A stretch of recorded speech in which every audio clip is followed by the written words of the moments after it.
parataxis, the word pragmatics, of course, it's a linguistic term, as you all may know, but I preferred the word pragmatics because pragmatism or pragmatics underlines the kind of contextuality. Meaning, there is nothing, linguistic theory, Saussurean theory and all, there is nothing inherent in language. There is no inherent meaning in language. Meaning is contextual, meaning is differential. That contextuality is underlined by the word pragmatics. As we have defined here, the study of how context contributes to meaning, the field of study that evaluates how human language is utilized in social interactions, how language assumes different coloring, different connotations in social transactions. And that is how language lives. Language lives in social transactions. Art lives similarly in social transactions. We'll be discussing that. Also, the relationship between the interpreter and the interpreted. How each manifestation of language, each manifestation of art assumes different meaning depending on who articulates that. The addresser, who articulates that, who is the creator of a work of art, and from his perspective and the created work, and it is completed by the third item in that, receptive part of it, who receives that.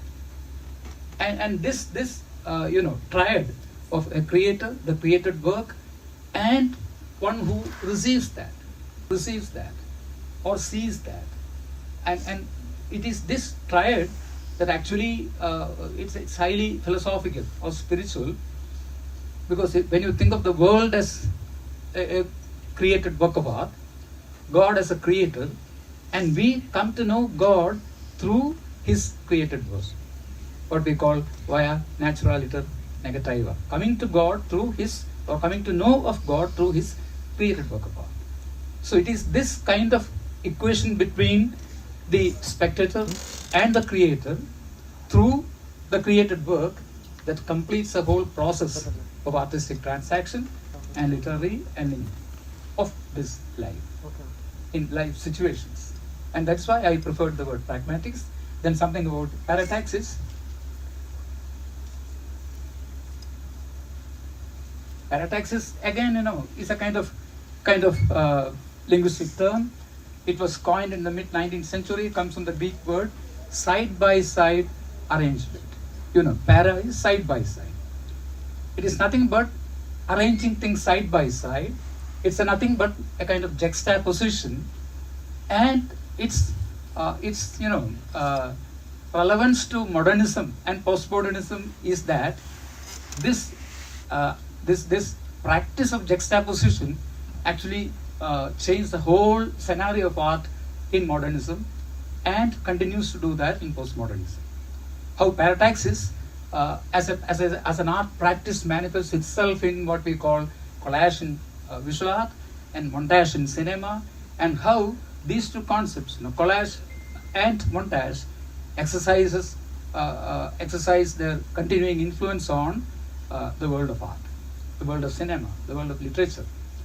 And that's why I use the word parataxis, how we make meaning through juxtapositions. And when we juxtapose two objects, there is a kind of interstice between these two objects, and the meaning lurks in that space, empty space between these two objects, actually. And that is remarkably the paragonal argument of Derrida. His interest is in the paragon, not in the text. What happens when one object meets with or encounters another object? Sparks fly on the boundaries, on the frontiers, and there is drama, transaction of meaning as very transparent between signifier and signified. We come to a point where this exceeds that kind of signification. For example, when I say the word dog, D-O-G, dog, of course you have the idea of an animal in mind, signifier and signifier. But what happens if I call a person dog? What happens there? like son of bitch, all these things. What happens there? It exceeds, it overflows the whole boundary of normal transactions between signifier and signifier. How to tackle that? How to tackle that? And that question, when people like Roman Jakobson, the prior linguist, they took it up, no blending, but paratactically these geometric shapes, apparently we understand they are women, but they are only, mere shapes, mere pictorial shapes. And Cubism inaugurated that kind of collage, which became very powerful. A collage. Cubism had two stages. One, synthetic cubism, what we saw earlier, and this is analytical cubism. So this is synthetic cubism. Synthetic cubism in the sense, so many extraneous elements are incorporated in the painting. There are notation pages, sheet music, and there are so many cut sheets here, cut and pasted, and also painting there. And it becomes a totality from a distance. It creates a feeling of a kind of composition called musicians. And Cubistic collages inaugurated the whole practice of collage, though it began aesthetically very interesting. The subsequent movements of Dadaism and Surrealism took up this technique of paratactical collage compositions into so many political and ideological levels. This is masterpiece called Guernica. It is an anti-war painting. He did a huge collage against the fascist forces that destroyed a small town called Guernica in Spain. It was heavily destroyed by heavy bombing. And Picasso was in Paris. When he heard about that, he was given a commission to paint that. And ultimately what he did was a kind of collage in black and white. In black and white, a huge mural. And I will show you the paratactical aspect of this painting from a movie made on Guernica, a kind of ekphrastic movie made on Guernica by Alain Resnais. He has made a brilliant movie about this painting which features the paratactic compositions, the politics and ideology of parataxis. I will just show you a brief clipping.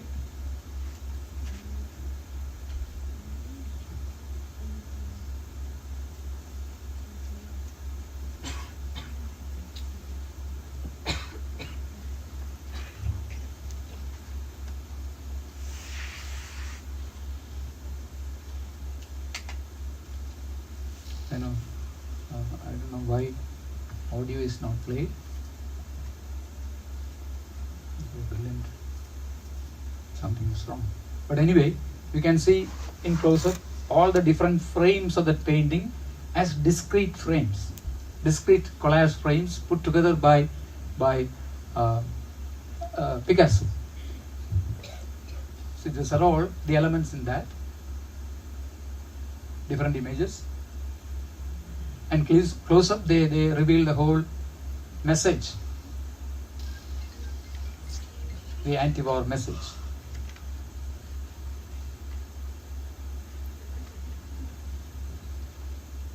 It goes on like that.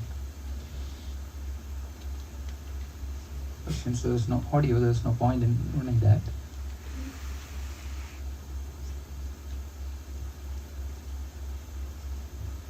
And this collage actually I made, and this summarizes the whole attitude towards Surrealism. And we are coming to a movement called modernist movement called Surrealism, one of the pre-postmodern movements that led to postmodernist use of collage. Now here, Surrealism, which means superior realism, was defined interestingly by a theoretician called Lautréamont in this way. Surrealism is as beautiful as a chance encounter of a sewing machine and an umbrella on a dissection table. Highly paratactic, highly fragmentary, arbitrary, paratactical in nature, the definition.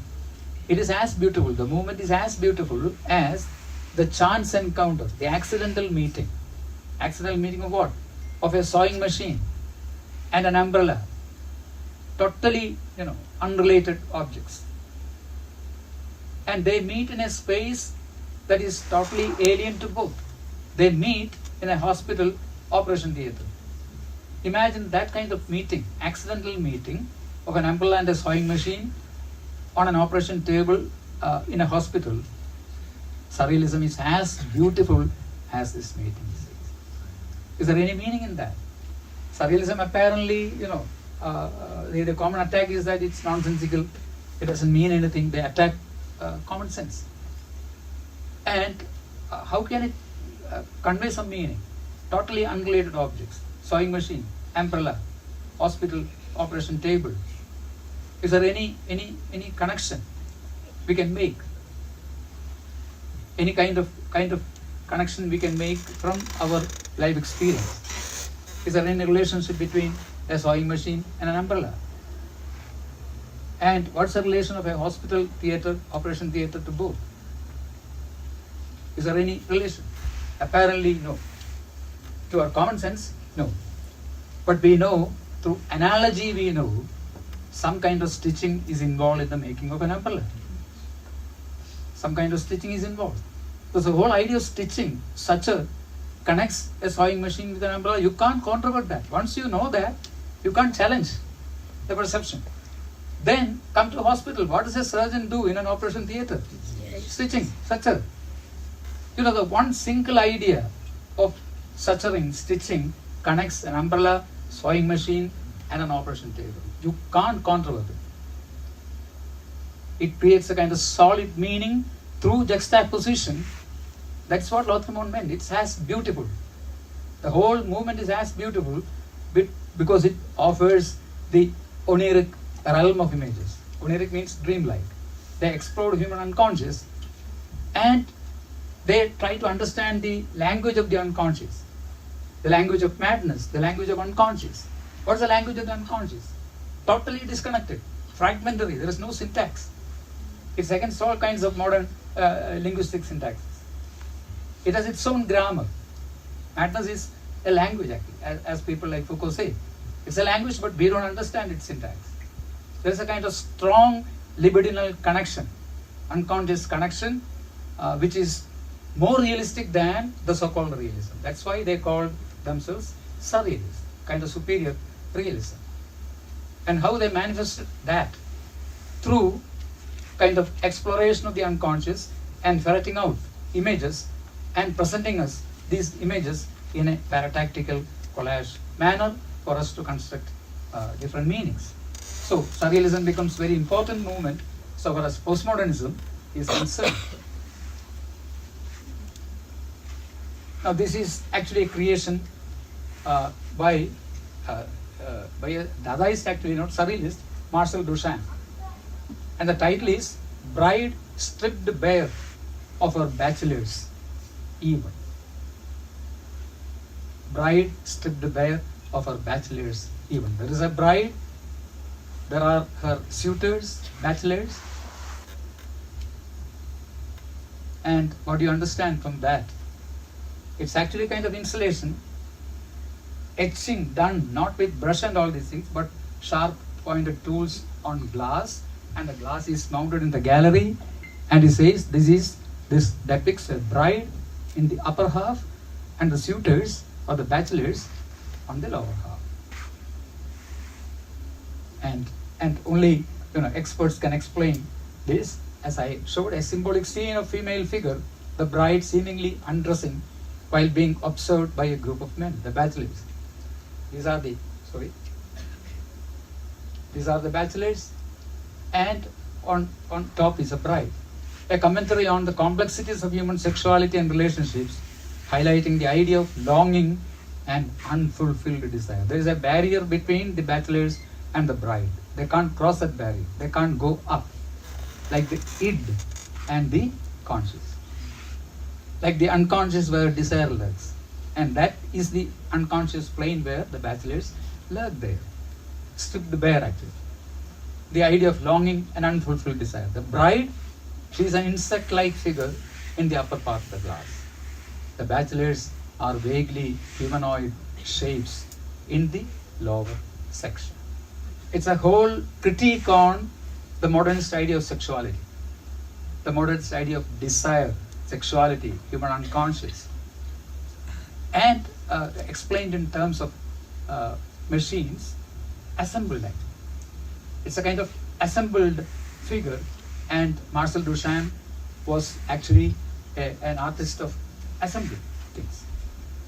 Assembling things, what you call a kind of junk art, kind of installations. For example, when he was asked to submit a sculpture, he went to a flea market, a market, and he bought a porcelain, closet from the market. He signed his own name, not his name, but a false name, El Matha, and he sent that closet, porcelain closet, to the gallery as one of his submissions, and the gallery rejected that. He called it fountain, and today art critics call Marcel Duchamp's fountain is one of the hallmarks in modernism. Just a fountain, you must have seen that, a closet, porcelain closet, as his work of art. Found object, art of the found object, because he said artist creates nothing new. No artist creates nothing new. Art doesn't need an artist to exist. Then what does an artist do? An artist only discovers that. An artist only discovers that. There is much truth in what he says. Artist only discovers that means your perceptual angle, your perceptual approach to something makes it an art object. What is art? It leads us to the question, what is art? What is non-art? What is art? Modernism questions all these binaries, art, non-art, and all these things. If anything is exhibited in a gallery, it becomes work of art. Contextuality, the whole kind of contextuality, the pragmatics of defining art in the gallery ambience. Okay. This is another surrealistic painting. This is not a pipe, by René Magritte. It's not a pipe. And what all things are there in the painting? He says it's not a pipe. He has written in the French, this is not a pipe. And what do these things represent? There is a painting of a pipe, very realistically, and there is also writing here. Okay, there is a writing here. And what is the business of these letters here in this painting? The moment words enter into a canvas, words cease to exist as words. Words assume a kind of concreteness, substantiality as an object.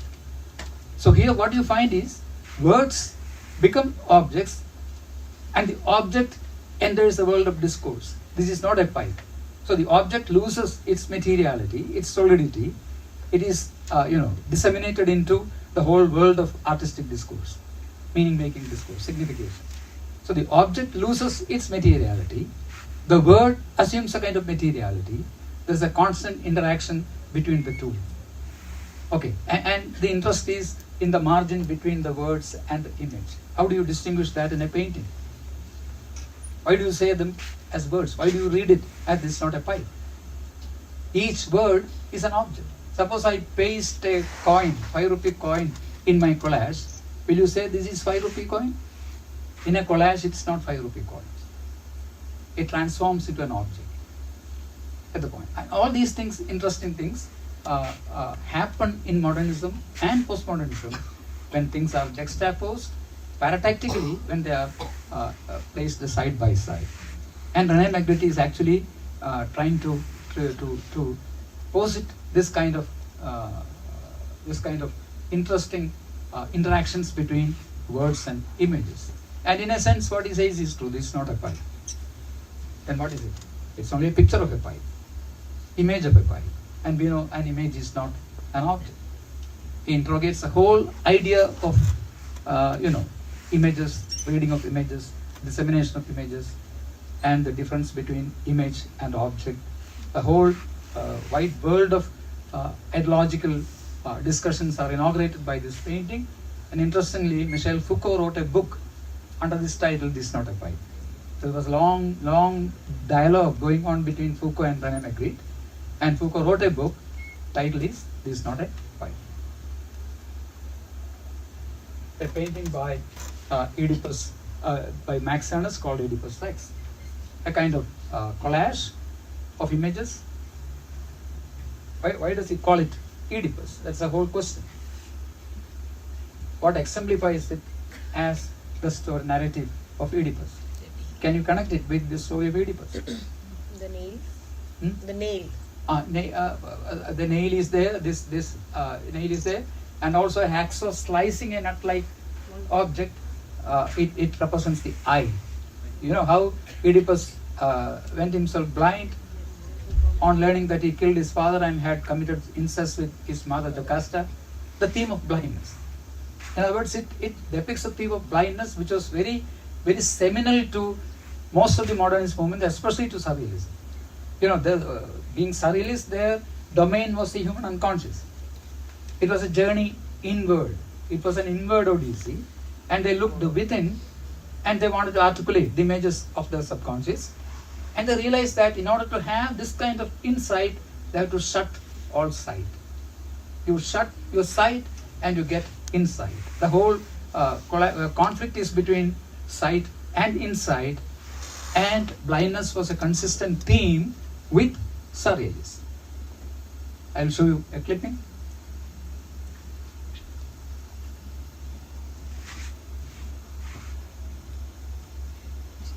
From a surrealist movie, from a very celebrated surrealist movie called Unseen Anthelou. Unseen Anthelou by Salvador Dali and I forgot one more name. It was a collaborated work, and this movie is celebrated as a surrealist movie because it is totally disconnected, violates all the grammar of cinema and all the grammar of making meaning in cinema, the Hollywood continuity grammar. And opening scene, I will show you the clipping of that movie opening scene. It unravels as a fairy tale. Once upon a time, something like that, something happens.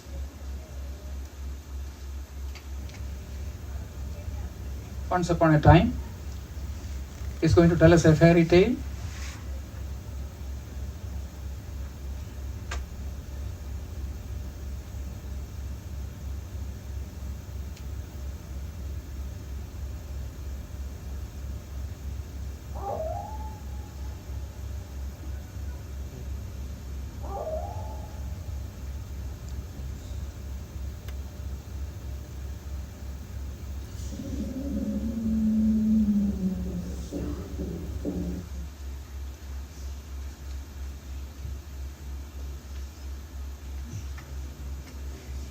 Most violent, dissection, the most unkindest cut in the history of cinema. Okay, what does he do? Slicing the retina. And again, how the theme of blindness operates in surrealism. If you have read My Name is Red by Orhan Pamuk. It is about actually medieval painters, miniature painters in Persian ateliers. And Pamuk speaks about a practice there. As an artist achieves mastery, he willingly pricks his vagina with a needle and courts blindness. Willingly, he chooses blindness. The moment he reaches mastery, he shuts his eyes. Now, what is her argument? They wanted to retain the freshness of their vision. They did not want to be contaminated by outside world. Shutting the vision, shutting the sight in order to have this kind of insight. And that's very meaningfully, this was articulated in surrealism. Okay, the problem with human sight, I told you, how vision becomes so problematic in constructing the so-called reality. And how we, by looking at discrete images, as Impressionism does, as stream of consciousness does, looking at disparate images, fragmentary images, how you weave a kind of meaning into that from this grand fragmentary fresco.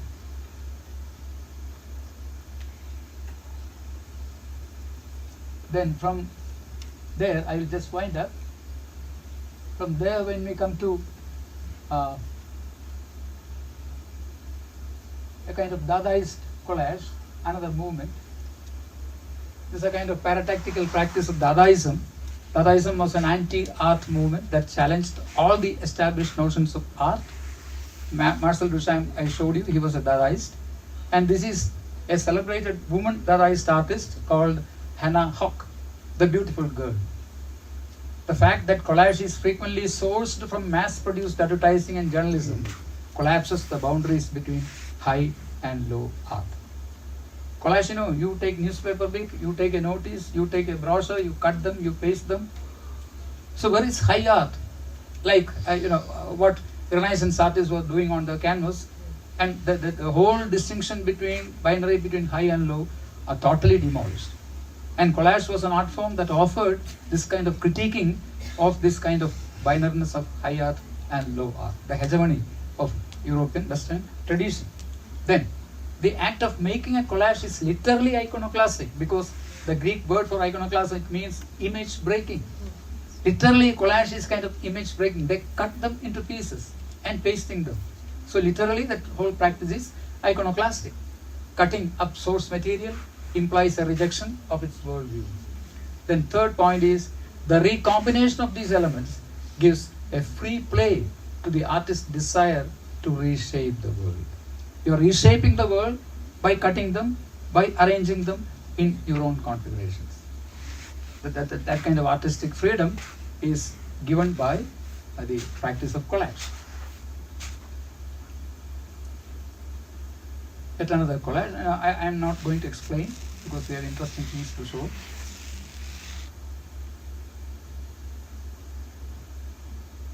Now this was actually the beginning of pop art.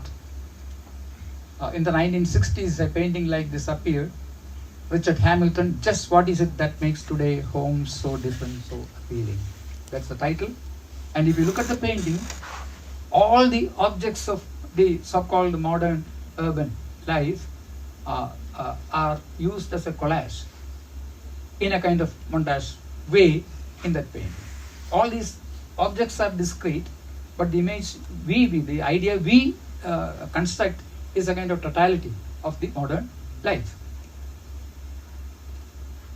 Then something about pastiche as a kind of paratactical practice. When you re-evoke past times and past styles and past authors and painters and use them as quotations in presentia or in absentia quotations in your work, that becomes a pastiche, and pastiche is basically paratactical. Now this is a pastiche by Mark Lancaster, Merlin. Merlin, that model, is articulated, described through so many styles. He imitates so many painting styles in the history of art. There is a kind of, Dali and Merlin is there. Okay, then Matisse type of Merlin is there. Merlin, the object, here, the subject of that painting, is subjected to, the kind of modifications historically through all the imaginable modernist artistic styles. A typical pastiche used as a parataxis practice. Another pastiche, Jasper Johns' Raising Thoughts. How modernism and postmodernism. We come to postmodernism with Jasper Johns. It's a collage, images of people. There is Mona Lisa, there is Camus, Albert Camus, and there is his own drawing there. Then so many images are there. And the whole meaning is constructed by the viewer. The painter refuses to give any meaning. The whole meaning is given by our own subjective approach to these discrete elements. In juxtaposition, what's the kind of meaning you construct? That's the meaning of the painting, Raising Thoughts. It's left to the viewer to construct that meaning. A remarkably modern painter, very, very contemporary and very famous, Angelo Accardi. Of a chair, and on the right side is a dictionary definition of a chair. And Kossuth is asking, which is a real chair? Is a beer can a pub? But a beer can become a work of art in a gallery, as Jasper Johns did. He cast an actual beer can. He made a metal cast and exhibited in a gallery called Beer Can. And then suppose somebody asked, is this art? He said, a beer can in a gallery is art. A beer can in a pub is only a beer can. So this is the essential contextuality that modernism and postmodernism today work on to create what we call art objects, making us interrogate what is art and what is not, and how art is consumed, how art is accepted, how art transforms society, how art addresses social problems. All these ethical, political, ideological questions are raised before us through this kind of artistic practices, which postmodernism continues. I will wind up with one more video.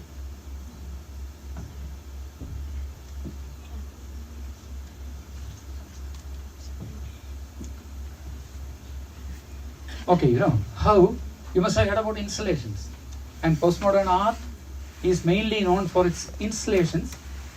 What is an installation actually? How is installation different from our conventional idea of painting? On the one hand, it has stepped down from the walls. Art has stepped down from the walls.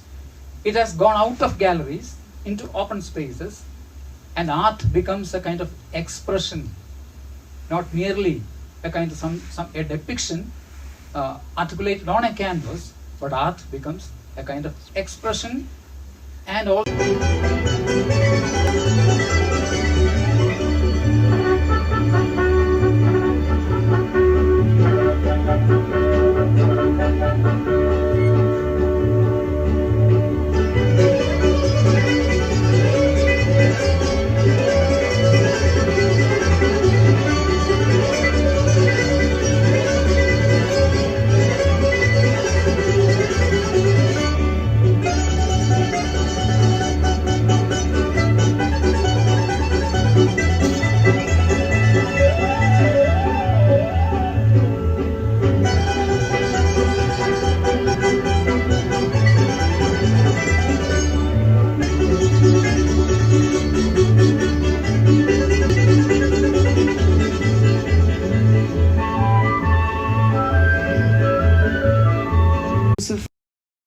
For storytelling? Yeah, it's a brilliant question. It's a brilliant question. And at the outset, I have to admit my ignorance, regarding Malayalam, but there are certain movies only a supplementary aspect of the whole setting. For example, if you think of a movie like Citizen Kane, I don't know, you must have seen Citizen Kane, no? Yeah. The kind of extreme sharp focus, deep focus photography uses. There is a foreground character is talking, and there are characters in the middle ground, and there is a child playing in the extreme background we see through window. Each and every object is choreographed paratictically, simultaneously. That's what Andre Bazin said. Leave the meaning construction to the... That's like the original tradition. You see how there has been a movement so brilliantly demonstrated with concrete works of art in postmodernism, in which there is a kind of anti-complementarity that goes on. Look at the movies in which both men end the life of their complement. The woman is killed, and a kind of this sort of art exposes a kind of anti-complementariness, as he has expressed very clearly, the state of parataxis, this fragmentation. So a kind of need, which my paper is trying to express, for a representation of the original tradition, but in a new light.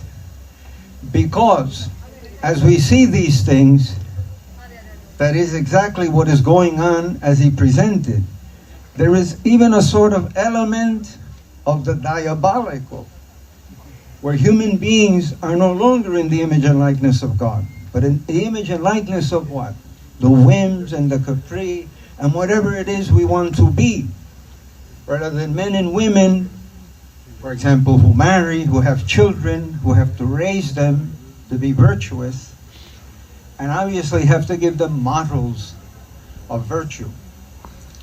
So in this way, you can see how the philosophical complements the actual manifestation of postmodern thought, and how we need a higher synthesis. We have to get back to complementarity. We really just can't create ourselves in our own image, because we end up with monsters at the end.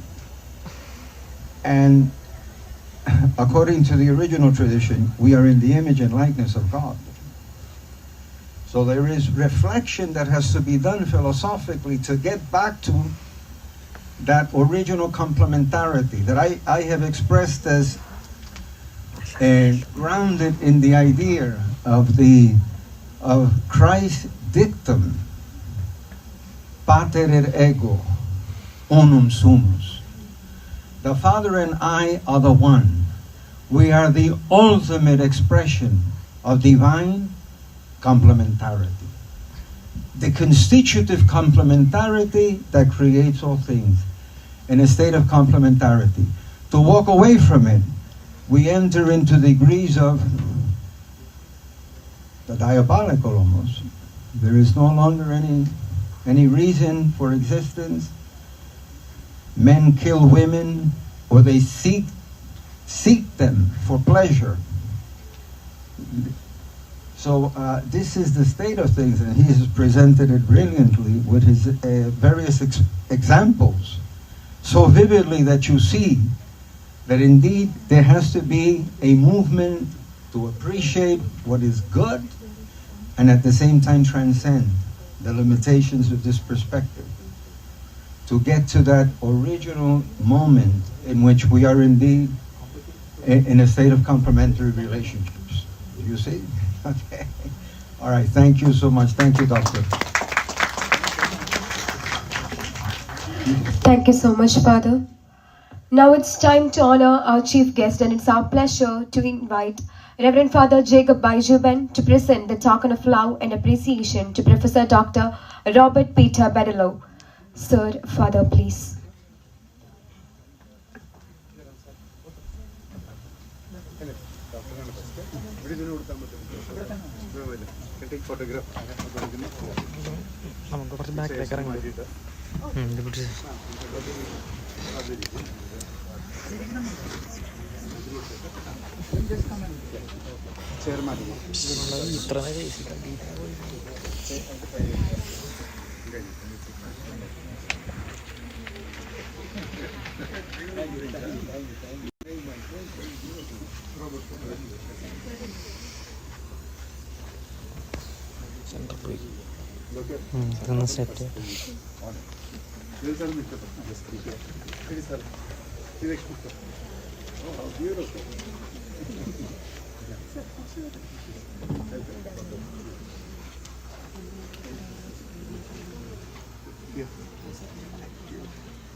Thank you so much. Next, to present the token of love and appreciation to Professor Dr. C.S. Jayaraman, sir, let me invite Dr. Pramada Ramachandran, Principal of St. Paul's College. Ma'am, sir, please. A big round of applause, everybody.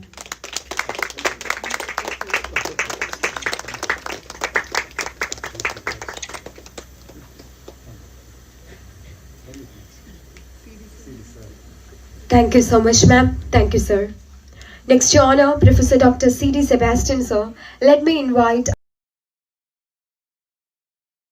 sir kindly do the honor, please.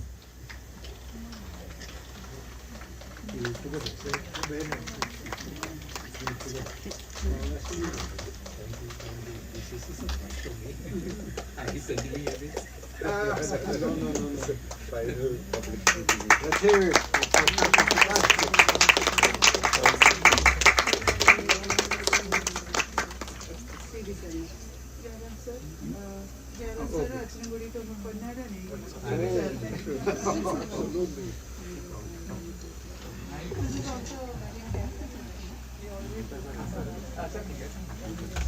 Audience, please do give them a big round of applause.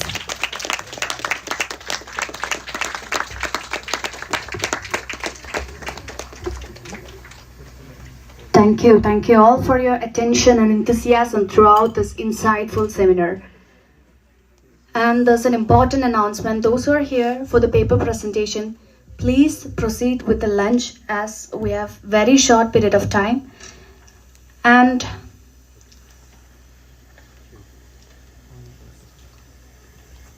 I invite all the distinguished dignitaries and the faculty of the department to capture this moment, please.